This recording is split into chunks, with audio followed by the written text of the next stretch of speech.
Continuando, pessoal, se vocês escutarem barulho aí, não sei se está dando para escutar, é barulho de obra aqui, não tem como tirar, tá bom? Então vamos tentar ir com ou sem barulho.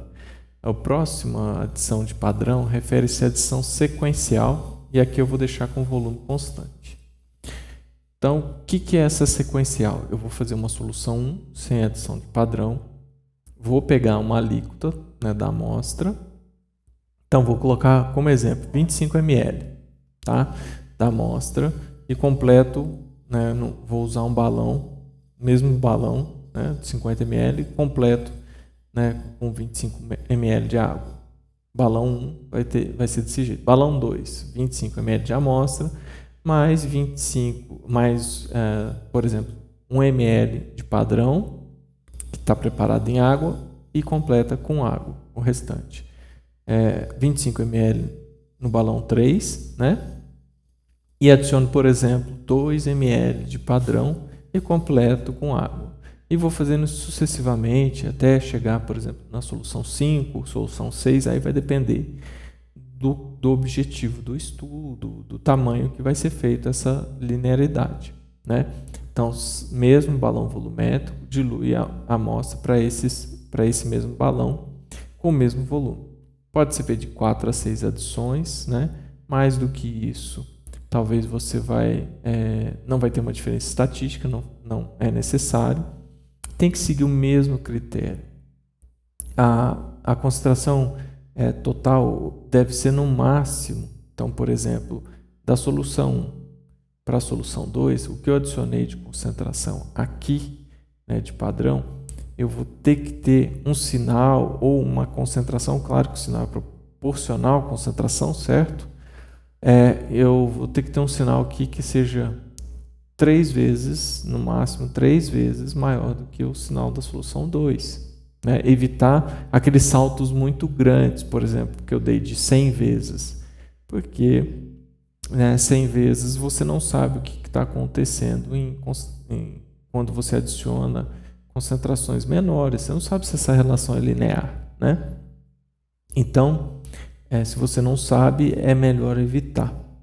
Então, adicionar aqui esse padrão, tem que adicionar de forma que essa concentração adicionada seja no máximo 3 vezes maior do que a adição o que tem na solução 1, que é o que tem na amostra. Então, de forma que o sinal da solução 2 seja por volta de 3 vezes maior do que a solução 1. Tá? E assim por diante. Então, você vai adicionar aqui, ó, e ter a solução 3 de forma que ela tente ficar, né, você faça um esforço para que ela fique em torno de 3 vezes, com um sinal 3 vezes maior do que a solução 2, ou uma concentração 3 vezes maior do que você tem aqui do somatório do que você adicionou com o que tem na amostra. Tá? Então, essa relação sempre tem que estar presente. Tá? A concentração total não pode ser maior do que 3 vezes a concentração de X, principalmente na solução 2. Tá? A concentração de X refere-se à concentração da amostra. Tá? Então, eu vou usar as mesmas descrições que eu fiz anterior, o significado de cada um desses siglas. Vou continuar usando o exemplo da absorção, que pode ser molecular na espectrofotometria. Esse pode ser usado, de novo, em cromatografia, eletroanalítica, pode ser usado em eletroforese, pode ser usado na espectrofotometria, em absorção atômica e em vários outros métodos analíticos. Tá? Então, o que vai ter? O que a gente vai fazer? O que você vai observar? Tá? A absorção ela é aditiva, certo? Se vocês lembram da teoria. Então, é um processo aditivo. Então, quando eu pego uma amostra, por exemplo, pegar essa solução 2, tá? Não identifiquei aqui como 2, mas ela vai ter a absorção total dela vai ser o que eu tenho de amostra, certo? Da alíquota que eu pus, mais o que eu adicionei de padrão, ó. Mais o que foi adicionado de padrão. O volume total é o mesmo. Então, né? E aí, o que você pode observar? Isso aqui refere-se à absorção, absorbância em X, certo? Né? Então, a absorbância em X é nada mais do que isso aqui. ok? Isso daqui, né, vai ser o que eu tenho na amostra mais X, mas eu vou chamar isso aqui um pouquinho diferente. Isso aqui parece, a absorbância vai ser o nosso Y, então eu posso pôr Y. Isso aqui vai ser o AX, né? Mas se eu conheço concentração aqui do padrão, né? Isso aqui eu conheço também, então eu vou chamar isso aqui de uma outra constante.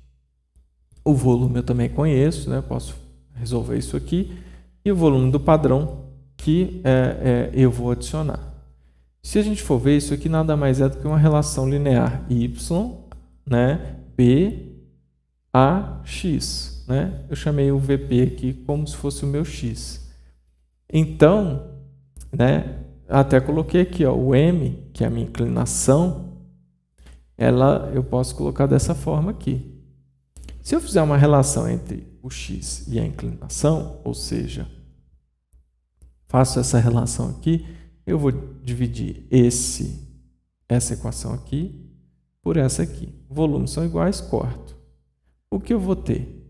Eu vou ter concentração de x por volume de x, porque o epsilon e o passo óptico vão ser iguais em todo o sistema. Estou fazendo espectrofotometria, não estou mudando nada disso. Corta também.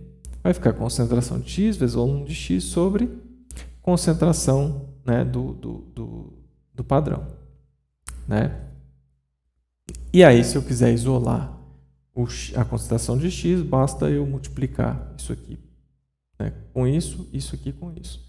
Então, se eu pegar a curva analítica, eu tenho a inclinação dela, eu tenho o valor de absorbância, eu tenho a concentração do padrão que eu adicionei e eu tenho os volumes que eu adicionei de alíquota. É o que eu preciso para achar a concentração de x. Essa é uma forma. Eu posso fazer de outra forma. A curva ela não vai sair da origem. Ela vai sair, né? Quando eu tenho essa solução 1 aqui, eu não adicionei nada de padrão. Então, o volume aqui de padrão é 0, certo? Então, ó, ela vai sair daqui. Eu vou adicionando outra alíquota. Ó. Verifiquem que o que foi adicionado, ó, a absorbância, ela não passou de 3 vezes. Ó, ficou 2 vezes. Depois aqui, aqui chegou a 3 vezes esse, né? Mas não passou de 3 vezes desse. Aqui de novo, subiu, não passou de 3 vezes. Então, ó, isso aqui está dentro daquilo que a gente falou, de recomendação. A inclinação eu conheço pela equação da reta. Né? Eu tenho esse valor de AX, está aqui. Eu posso extrapolar também esse gráfico. Quando eu extrapolo, o que vai acontecer aqui? A absorbância aqui ó, vai ser 0, certo? Então, a absorbância igual a 0. Então, essa equação aqui, ó, eu chamei, esse A é 0. Está aqui ela. Eu posso passar um termo para cá, por exemplo, esse termo para cá, só que vai ficar menos, né? E aí eu faço todos os processos de igualar aqui, vai cortar o epsilon com o passo óptico, e aí eu vou ter o V, né, o volume do padrão, 0 aqui, vezes a concentração do padrão, dividido pelo V, pelo volume de x de amostra, que nada mais é pela extrapolação dessa curva. Tá? Então, resolvendo por extrapolação, é isso aí que vocês vão encontrar, né? Facilmente vão achar, tá certo? Quando eu modifico o volume, ou seja, não estou usando um balão volumétrico, estou usando outra vidraria que não volumétrica, né? Por exemplo, estou usando aí um vial ou outro tipo de, né, um beck, algo que não é volumétrico, eu vou adicionar a alíquota da minha amostra e vou adicionar esse padrão e o volume vai variar. Tá? Os volumes devem ser pequenos para não ter o que? Uma diluição. E aí você, ao invés de ficar próximo de 3 vezes a concentração ou 3 vezes o sinal, você pode ter até uma redução, dependendo do volume que você colocar, vai diluir muito. Então, tomar cuidado com isso. Eu tenho que manter essa relação de 3 vezes a concentração de x, né? Ou 3 vezes o sinal de x. O que muda? Então, de fato, quando eu vou variar o volume, eu vou ter isso aqui, né? Antes eu tinha a divisão pelo mesmo volume, que eu vou cortar no fim. Aqui eu vou ter o volume de X mais o volume do padrão, né? Quando eu extrapolo, faço a mesma curva, extrapolo, o que está aqui? Isso aqui é a diluição, né? O volume de X mais o volume do padrão dividido pelo X, né? A absorbância vai ser dada por isso. Quando eu extrapolo, a absorbância vai ser 0, de novo. Então, esse valor, isso aqui vai dar 0. Então, para eu achar a concentração de X, basta eu rearranjar essa equação. Vai ter menos o volume de padrão, né? Vezes a concentração do padrão dividido pelo volume de X. Tá? No fim, você vai cair numa equação muito similar à anterior aqui, só tomando o cuidado aqui, ó, que você vai ter a divisão no caso, pela alíquota, né? Aqui você vai ter a alíquota total do que você adicionou, tá certo?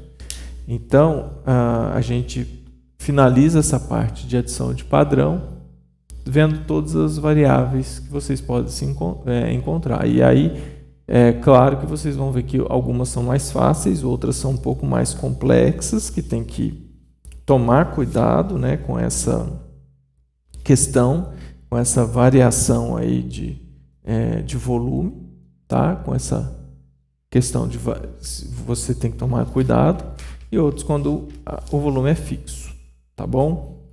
Então, sobre esse tópico, eu finalizo aqui nesse vídeo e a gente vai continuar no próximo, os outros tópicos referentes à aula nos próximos vídeos.